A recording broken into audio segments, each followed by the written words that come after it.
다낭성 난소 증후군에 대해서 자세히 알려주세요. 10대 후반에서 20대 초반에 이제 뭐 생리를 안 해요. 또는 생리불순이 너무 심해요. 이렇게 찾아오는 우리 이제 환자분 중에 가장 흔하게 이제 진단되는 게 다낭성 난소 증후군이거든요.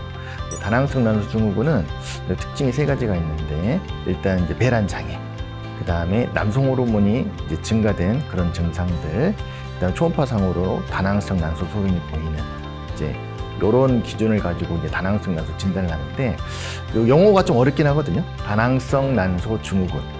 우리가 다낭성 난소는 이제 낭성이라는 게 물주머니가 차 있는 그런 혹이잖아요.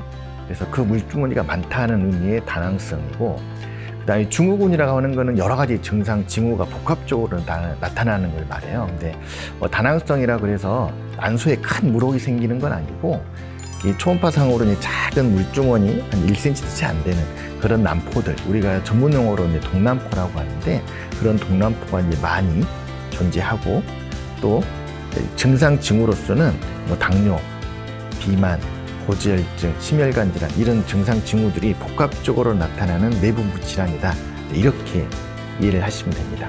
그래서 이제 다낭성 난소 증후군을 진단할 때는 현재로 2003년도에 발표된 노테담 진단 기준을 이용해서 진단을 하게 되는데요.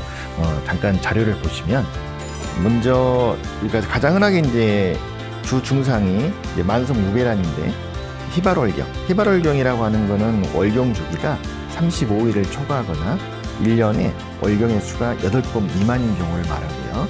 이 무월경 같은 경우는 3개월 이상 생리를 안 할 때 무월경이라고 합니다. 이런 히발월경, 무월경이 생기는 만성 무배란 증상과, 두 번째로는 임상적으로 다모증, 여드름, 탈모 같은 남성 호르몬 과다 증상이 나타나거나, 또 혈액 검사를 통해서 남성 호르몬 수치가 상승한 소견이 보일 때, 세 번째로는 질초음파상에서 확인된 아까 말씀드렸듯이 다낭성 난소 소견이 보일 때, 다낭성 난소 소견에 이거는 이제 대개는 1cm가 채 안 되는 2에서 9mm 정도의 작은 난포가 초음파상에서 12개 이상 관찰되거나, 난소의 부피를 쟀을 때 10cc 이상인 경우를 말하는데요.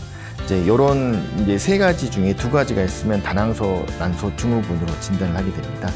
그림상에서 보면 정상 난소 같은 경우는 보통 이제 동난포, 초음파에 보이는 작은 물주머니가 한 5개에서 한 10개 정도 보통 관찰이 되고요. 그 중에 하나가 우성 난포라고 해서 나중에 이제 초음파상에서 보면 왼쪽 사진을 보듯이 난포가 이렇게 커지거든요.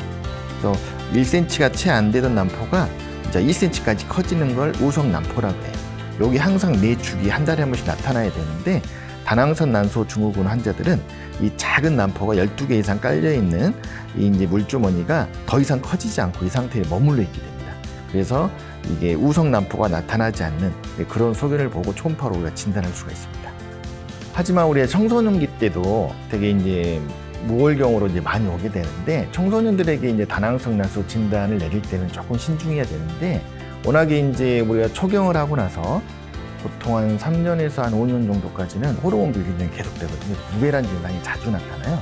그래서 요 세 가지 중에 두 가지 진단 기준을 청소년들 무월경 환자들이 적용을 해버리면 너무 많은 환자들이 다 다낭성이다, 이렇게 이제 진단을 받고 오시는데, 이제 그런 경우에 이제 학생들도 놀라고 부모들도 놀라기 때문에 청소년들에게서는 그 세 가지 기준 모두 만족할 때 다낭성 난소 증후군이다, 이렇게 내려야 될 것 같고, 어차피 이건 관리 질환이기 때문에 그런 소견을 듣는다 해서 너무 놀라실 필요는 없습니다.